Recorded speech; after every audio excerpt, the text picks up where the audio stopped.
नमस्कार दोस्तों, स्वागत है आप सभी लोगों का एक बार फिर से राम एकेडमी के इस यूट्यूब चैनल पर। जैसा कि आज 20 सितंबर है और पूरी करंट की जो न्यूज़ है, जो महत्वपूर्ण फैक्ट हैं, जो परीक्षा में पूछे जाने के लिए बहुत ही ज़्यादा उपयोगी हैं, वो पूरे के पूरे आपको इसी क्लास में मिल जाएंगे। चलिए दोस्तों, तो क्लास को चालू करते हैं। चालू करने से पहले जो लोग टेलीग्राम से नहीं जुड़े हैं, टेलीग्राम से जरूर जुड़ जाएं, क्योंकि इसका जो पीडीएफ है वो आपको टेलीग्राम पर ही मिलेगा। चलिए आगे चलते हैं। आज की जो हमारी मुख्य खबरें हैं वो कौन कौन सी हैं। भारत का पहला महिला mega engineering private oil reserve कहां खुला। भारत ने वैश्विक ब्लूप्रिंट निर्माण के लिए किस संगठन के साथ साझेदारी की है। नई दिल्ली में कौन सा खेल आयोजन 2025 में होगा, बहुत इंपॉर्टेंट है। भारत को किस अंतरराष्ट्रीय संस्था की एशिया समिति में चुना गया है। मुनीषा मुद्रा ने कौन सी पुस्तक लॉन्च की है, ये भी इंपॉर्टेंट है। भारत का नया राजदूत दक्षिण कोरिया में कौन नियुक्त हुआ। भारत ने कौन सा नया शैक्षणिक संगठन गठन करने का निर्णय लिया है। ईपीएफओ ने कौन सी नई सुविधा लॉन्च की है। पाकिस्तान ने हाल ही में किस देश के साथ समझौता किया। प्रसिद्ध गायक जुबिन गर्ग के बारे में क्या जानकारी है। तमिलनाडु के मुख्यमंत्री ने कौन सी योजना शुरू की है। भारत ने कोच्चि में 2025 में कौन सा सम्मेलन आयोजित किया। इसके बाद में हर बार की तरह एमसीक्यूज होंगे, जिसके आंसर शुरुआत के 2 मैं दूंगा, बाकी के आपको देने हैं।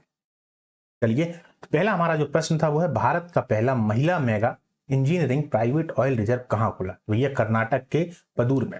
यह भारत में महिला नेतृत्व में बनाए गए पहले मेगा प्राइवेट ऑयल रिजर्व का उदाहरण है। यह महिलाओं को उद्योग में बढ़ावा देना और ऊर्जा सुरक्षा को मजबूत करने की दिशा में महत्वपूर्ण कदम है। भारत का पहला महिला mega engineering private oil reserve Karnataka के पदूर में स्थित है। यह परियोजना mega engineering and infrastructure limited द्वारा बनाई जा रही है। इसका उद्देश्य भारत की ऊर्जा सुरक्षा को मजबूत करना है। कुछ इसके तथ्य उनको जान लेते हैं। एक तो आप स्थान याद रखिएगा, पादुर उडुपी जिला है कर्नाटक में। इसकी जो क्षमता है वो है 2.5 मिलियन मीट्रिक टन। अगर हम समय सीमा की बात करें तो निर्माण के लिए 5 वर्ष है और संचालन के लिए 60 वर्ष, यानी 60 वर्षों तक ये कार्य करेगा। भूमि की यदि हम बात करें तो 214 एकड़ भूमि में ये है, और इसको जो भूमि मुफ्त में प्रदान की गई है वो किसके द्वारा की गई है, ISPRL द्वारा। आइए आगे चलते हैं। 20 सितंबर को भारत में कौन सा दिवस मनाया जाता है। उत्तर, विश्व मरम्मत दिवस, वर्ल्ड रिपेयर डे। विश्व मरम्मत दिवस हर साल 20 सितंबर को मनाया जाता है। इसका उद्देश्य वस्तुओं की मरम्मत और पुनः उपयोग, रिपेयर और रीयूज के महत्व को बढ़ावा देना है। इस दिन लोगों को प्रेरित किया जाता है कि वे फेंकने की बजाय पुरानी वस्तुएं ठीक करके उनका इस्तेमाल करें। यह सस्टेनेबिलिटी और पर्यावरण संरक्षण के लिए भी बहुत महत्वपूर्ण है। इस बात को यदि हम देखें तो ये हमारे जीवन में भी, रोजमर्रा में भी लागू होती है कि हम अक्सर चीजों को फेंक देते हैं। यदि उनमें कुछ भी थोड़ी सी कमी है तो हम उनको फेंक देते हैं, लेकिन हमें प्रयास ये करना चाहिए कि कहीं ना कहीं हम उनको सुधार के उनसे अपना काम लें, दूसरी चीज को ना लें। चलिए आगे चलते हैं। भारत ने वैश्विक ब्लूप्रिंट निर्माण के लिए किस संगठन के साथ साझेदारी की है। FAO, food and agriculture organisation. FAO के साथ साझेदारी से भारत खाद्य और कृषि क्षेत्र में वैश्विक स्तर पर ब्लूप्रिंट निर्माण के योगदान देगा। यह कृषि नवाचार और सतत विकास के लिए रणनीतिक कदम है। FAO के बारे में जान लेते हैं भैया। इसकी स्थापना कब हुई है, 16 अक्टूबर 1945। ये फैक्ट मैं इसलिए लेके आया हूं क्योंकि ये पूछा जाता है। देखिए, जब भी मैं किसी भी खबर को आपको बता रहा हूं तो उस खबर के साथ साथ में जुड़ी हुई उसके आसपास की महत्वपूर्ण जानकारियां हैं, जो फैक्ट है, वो भी लेके आता हूं ताकि आपको वो याद हो जाए। यह संगठन संयुक्त राष्ट्र का एक अंग है और इसका मुख्य उद्देश्य विश्व में खाद्य सुरक्षा सुनिश्चित करना है। कृषि और पोषण के क्षेत्र में सहयोग को बढ़ाना है। इसका मुख्यालय रोम, इटली में स्थित है। ये भी याद रखिएगा, कहां पर है, रोम, इटली में। यही पूछ लेते हैं कि इसका मुख्यालय कहां पर स्थित है। आप देख लीजिएगा पुराने पेपर उठा के, कई बार ये प्रश्न पूछा गया है। नई दिल्ली में कौन सा खेल आयोजन 2025 में होगा। तो भैया, पैरा एथलेटिक्स विश्व चैंपियनशिप। यह आयोजन विकलांग एथलीटों के लिए अंतरराष्ट्रीय मंच प्रदान करता है। इससे खेलों में समान अवसर बढ़ेंगे और भारत की खेल प्रबंधन क्षमता को भी वैश्विक मान्यता मिलेगी। बिल्कुल, यदि जो खेल भारत में होते हैं तो फिर इसको दुनिया भी देखती है और वो समझती है कि भारत भी अब इस लायक हो गया है। बहुत सारे खेल ऐसे नहीं है भारत में, बहुत पहले से होते आ रहे हैं, लेकिन जब ये खेल हो रहे हैं, ऊपर से लाइव चल रहे हैं, सब लोग देखते हैं कि भैया हाँ, अब जो स्थिति है भारत की वो नहीं है जो पुरानी स्थिति थी, है ना।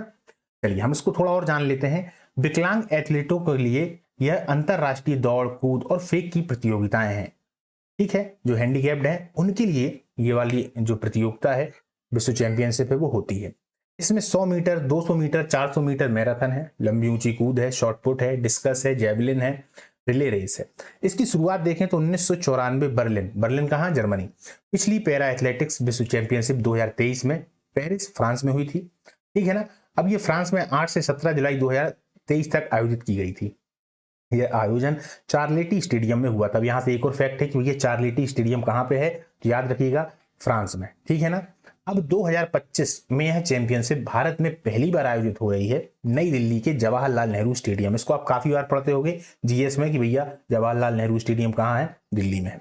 27 सितंबर से 5 अक्टूबर 2025 तक यह प्रतियोगिता होगी, जिसमें 100 से अधिक देशों के 1000 से ज्यादा एथलीट भाग लेंगे। बहुत इंपॉर्टेंट खबर है, याद रखिएगा। भारत को किस अंतरराष्ट्रीय संस्था की एशिया समिति में चुना गया है, तो याद रखिएगा इंटरपोल।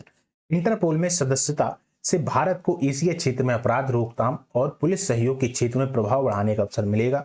यह सुरक्षा और कानून प्रवर्तन में महत्वपूर्ण भूमिका निभाता है। पूरा नाम क्या है, इंटरनेशनल क्राइम पुलिस ऑर्गेनाइजेशन, यानी कि विश्व स्तर पर पुलिस का एक संगठन है। अब कैसा है थोड़ा समझते हैं। स्थापना तो भैया 1923 में हुई, इसका भी पूछा जाता है भैया। मुख्यालय है कहां पर, लियोन फ्रांस में, मुख्यालय भी पूछा जाता है। इसका जो मुख्य काम है वो है अंतरराष्ट्रीय अपराध को रोकना और पुलिस एजेंसियों को जोड़ना। दिलचस्प क्या है, दुनिया के 194 देश इसके सदस्य हैं। इंटरपोल का अपना रेड नोटिस सिस्टम है जो अपराधियों की अंतरराष्ट्रीय तलाश में मदद करता है। इसे कभी भी नोबेल पुरस्कार नहीं मिला, लेकिन इसे विश्व स्तर पर सबसे प्रभावशाली पुलिस संगठन माना जाता है। इंटरपोल में कोई सैनिक नहीं होता, सोचिए पुलिस की ऐसी व्यवस्था जिसमें कोई सैनिक ही नहीं है। यह सिर्फ एक पुलिस नेटवर्क है। क्लियर, मतलब ये एक नेटवर्क है, इसमें कोई सैनिक नहीं होते। चलिए आगे चलते हैं। मुनीषा मुद्रा ने कौन सी पुस्तक लॉन्च की है, wild Africa through my lens. यह कॉफी टेबल बुक अफ्रीका के वन्य जीव और प्राकृतिक सुंदरता को दिखाती है। मुनीषा मुद्रा ने फोटोग्राफी के माध्यम से वैश्विक प्रकृति प्रेम को बढ़ावा दिया है। 3 चीजें इसमें याद रखनी है, पहला मुनीषा मुद्रा, दूसरा उनके द्वारा लिखी गई ये जो बुक है, और जो तीसरा सबसे महत्वपूर्ण की ये जो बुक है वो किस वे पे लिखी गई है, मतलब किससे संबंधित है, तो जीवन और प्राकृतिक सुंदरता, वन्य जीवन, यानी जो वन्य जीवन है एक तरीके से जो वन्य के प्राणी है ना, वन में जो पेड़ पौधे हैं उनकी जो जो प्राकृतिक एक तरीके से सुंदरता है, उन्हीं सबको इन्होंने एक फोटोग्राफी के माध्यम से और फिर उसमें अपनी पुस्तक लॉन्च की है। ठीक है, आगे चलते हैं। भारत का नया राजदूत दक्षिण कोरिया में कौन नियुक्त हुआ है, तो गौरंग लाल दास। राजदूत का नियुक्त होना भारत और दक्षिण कोरिया के बीच कूटनीतिक संबंध मजबूत करने का संकेत है। यह दोनों देशों के व्यापार, संस्कृति और रणनीतिक सहयोग में मदद करेगा। भैया राष्ट्रपति कौन है यहाँ के, हम जान लेते हैं दक्षिण कोरिया के, तो युन सुक योएल। ये नाम थोड़े इसी तरीके से होते हैं पर याद तो करने ही पड़ेंगे। क्या नाम है, युन सुक योएल। राजधानी है सियोल और यहाँ की मुद्रा जो है वो दक्षिण कोरियाई वॉन। दिलचस्प तथ्य यह है कि दक्षिण कोरिया एक तकनीकी और औद्योगिक रूप से बहुत विकसित देश है और भारत के साथ व्यापार, शिक्षा, तकनीकी सहयोग में सक्रिय रूप से जुड़ा हुआ है। आगे चलते हैं। भारत ने कौन सा नया शैक्षणिक संगठन गठन करने का निर्णय लिया है। अब कौन सा लिया है, तो इसका उत्तर है त्रिशिक्षा कोर, ट्राई एजुकेशन क्रॉप्स। ये है क्या, यह संगठन शिक्षा, प्रशिक्षण और कौशल विकास में सुधार लाने के लिए बनाया गया है। इससे विद्यार्थियों के लिए नई सीखने की सुविधाएं और अवसर बढ़ेंगे। त्रिशिक्षा कोर के बारे में हम जानते हैं, भारतीय सशस्त्र बलों की एक नई पहल है। ये दूसरा फैक्ट है ना, भारतीय सशस्त्र बलों की एक नई पहल है जो सेना, नौसेना और वायुसेना की शिक्षा शाखाओं को एकीकृत करके बनाई गई है। यह निर्णय 2025 में कोलकाता में आयोजित संयुक्त कमांडर सम्मेलन CCC 2025 में लिया गया। इसका उद्देश्य प्रशिक्षण संस्थानों जैसे राष्ट्रीय रक्षा अकादमी NDA हो गया, भारतीय सैन्य अकादमी IMA हो गया, भारतीय नौसेना अकादमी INA और वायुसेना अकादमी AFA में एकीकृत और समन्वित शिक्षा प्रदान करना है। यह कदम सशस्त्र बलों के बीच बेहतर तालमेल और संयुक्तता को बढ़ावा देने के लिए महत्वपूर्ण है। इससे भविष्य में थिएटर कमांड्स की स्थापना में भी सहूलियत होगी। क्लियर, आगे चलते हैं। नाम जरूर याद रखिएगा। भारत ने कौन सा नया, ये वाला हो गया है, आगे चलते हैं। EPFO ने कौन सी नई सुविधा लॉन्च की है, तो पासबुक लाइट। अब ये क्या है, EPF को तो आप जानते ही हैं। यह सुविधा EPF सदस्यों के लिए सरल और डिजिटल पासबुक उपलब्ध कराती है। इससे सदस्य अपने खाते और योगदान की जानकारी आसानी से देख सकते हैं। कर्मचारियों के PF खाते की संक्षिप्त जानकारी तुरंत देखने के लिए बैलेंस, योगदान और निकासी एक जगह उपलब्ध है। सिंगल लॉगिन, ऑनलाइन ट्रैकिंग और एनेक्सर के डाउनलोड की इसमें सुविधा है। आसान, तेज और पारदर्शी तरीके से अपने PF को मैनेज करने का। क्लियर, तो ये EPFO ने एक नई सुविधा लॉन्च की है। जब आप लोग जॉब पे जाएंगे, जब आपकी सरकारी जॉब लग जाएगी और मान लीजिए आप प्राइवेट जॉब भी कर रहे हैं, तब आप इसको अच्छे से समझ पाएंगे कि ये पीएफ क्या है। एक फंड होता है जो कंपनी या सरकार अपने पास में रखती है, फिर बाद में ये कर्मचारी उसको बीच बीच में निकाल भी सकते हैं और इकट्ठा होकर फिर लास्ट में उनको मिलता भी है। तो यही पीएफ है। क्लियर? आगे चलते हैं, आगे देखते हैं। पाकिस्तान ने हाल ही में किस देश के साथ समझौता किया है? तो भैया सऊदी अरब के साथ। यह समझौता जो है वो दोनों देशों के आर्थिक और कूटनीतिक संबंधों को मजबूत करने का संकेत है। ऊर्जा, निवेश और व्यापार में सहयोग की संभावनाएं बढ़ेंगी। सऊदी अरब 2025 प्रधानमंत्री यहाँ के कौन है? तो मोहम्मद बिन सलमान, क्राउन प्रिंस भी हैं और प्रधानमंत्री भी हैं, ठीक है ना। राजधानी यहाँ की है रियाद और मुद्रा है सऊदी रियल। इसकी जो मुद्रा है वो अक्सर पूछी जाती है दोस्तों, ठीक है।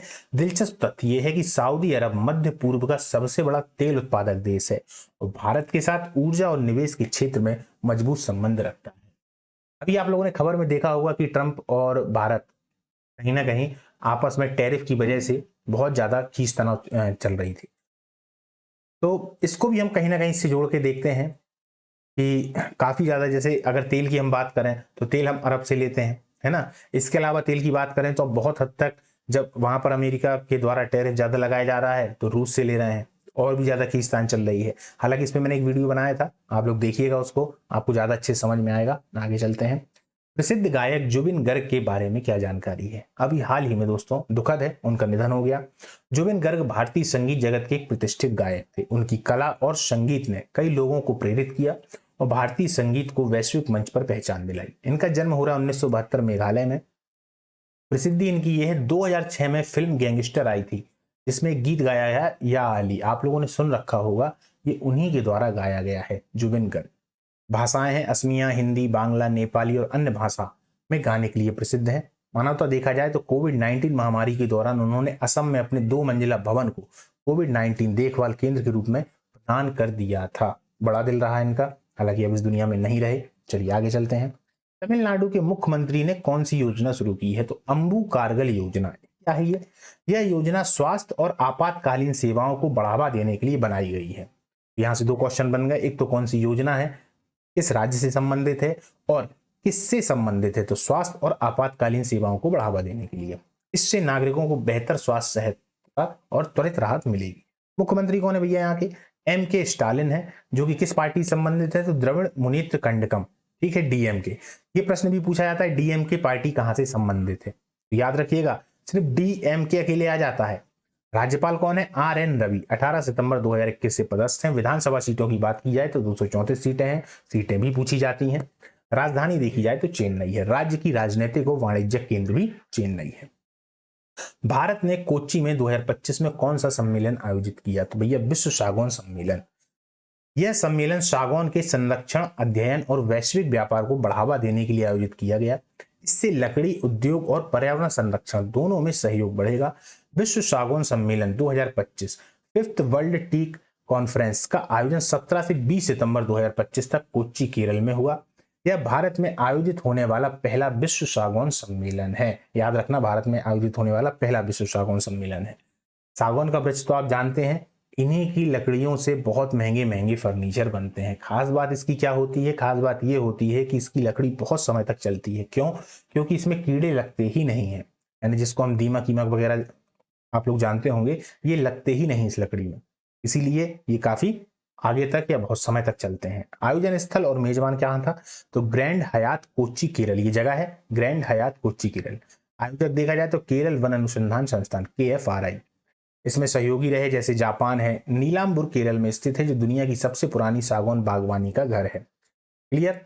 केरल वन अनुसंधान संस्थान KFRI ने इस सम्मेलन की मेजबानी की, जो सागौन अनुसंधान में अग्रणी है। सम्मेलन में वैज्ञानिक दृष्टिकोण और अंतर्राष्ट्रीय सहयोग के माध्यम से सागौन उत्पादन में आने वाली चुनौतियों को अवसर में बदलने पर जोर दिया गया है।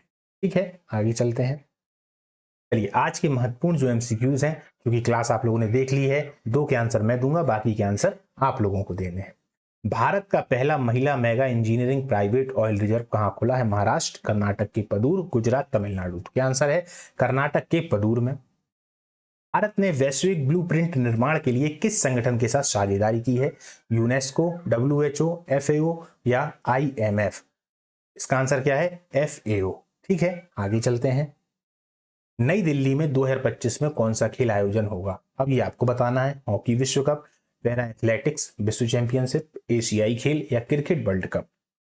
ईपीएफओ ने कौन सी नई सुविधा लॉन्च की है? Passbook light, digital wallet, pension tracker या लोन असिस्ट। इसके बाद है, भारत ने कोच्चि में कौन सा सम्मेलन 2025 में आयोजित किया? विश्व आर्थिक सम्मेलन, विश्व सागौन सम्मेलन, अंतरराष्ट्रीय शिक्षा सम्मेलन या पर्यावरण संरक्षण सम्मेलन। ये जो 3 प्रश्न थे लास्ट के, इनके आंसर आप लोगों को देने हैं। दोस्तों आंसर जरूर दीजिएगा, क्योंकि इससे हमको समझ में आता है कि आप लोग देख रहे हैं और आप लोगों के लिए बहुत ज्यादा जरूरी है। कभी कभार ऐसा होता है कि किसी के आंसर हमको नहीं मालूम, हम क्लास को नहीं देख पाए। बहुत ऐसे होते हैं जो जल्दबाजी में ज्यादा रहते हैं, अलग अलग जल्दी जल्दी देखते हैं। आप फिर उसको सर्च करके देखिए, वो भी आपके लिए सही है। आप उसको सर्च करके देखिए। जब आप उसको सर्च करते हैं तो इस बात का विश्वास मानिएगा कि वो चीज आपको बहुत अच्छे से याद हो जाती है जब भी हम किसी चीज को सर्च करते हैं। और उसके बाद में जब आपने 1-2 बार क्लासें देखी तो अपने आप याद हो जाएगा। अच्छा, देखने का तरीका कैसा क्या है ताकि हमारे दिमाग में आ जाए? एक बार आप लोग रात में देख लें और एक बार सुबह उठते ही साथ देख लें। यदि आपने सुबह उठते साथ देख लिया तो आप मान के चलिए कि अब वो आपके दिमाग में बस चुका है। और बस फिर जब लास्ट में जब सप्ताह आता है तो 7 दिन में फिर इसका रिवीजन होता है, और जब पूरा महीना खत्म होता है तो पूरे महीने का रिवीजन हो जाता है। तो अच्छे से याद हो जाएंगी चीजें। पूरे महीने भर का करंट अफेयर इतना मजबूत हो जाएगा कि फिर कहीं जाने की आवश्यकता ही नहीं है। चलिए दोस्तों, इसी के साथ आज की जो हमारी ये क्लास है इसको अपने यहाँ पर समाप्त करते हैं और मिलते हैं अगली क्लास में अगली तारीख के साथ में। तब तक के लिए जय हिंद, नमस्कार।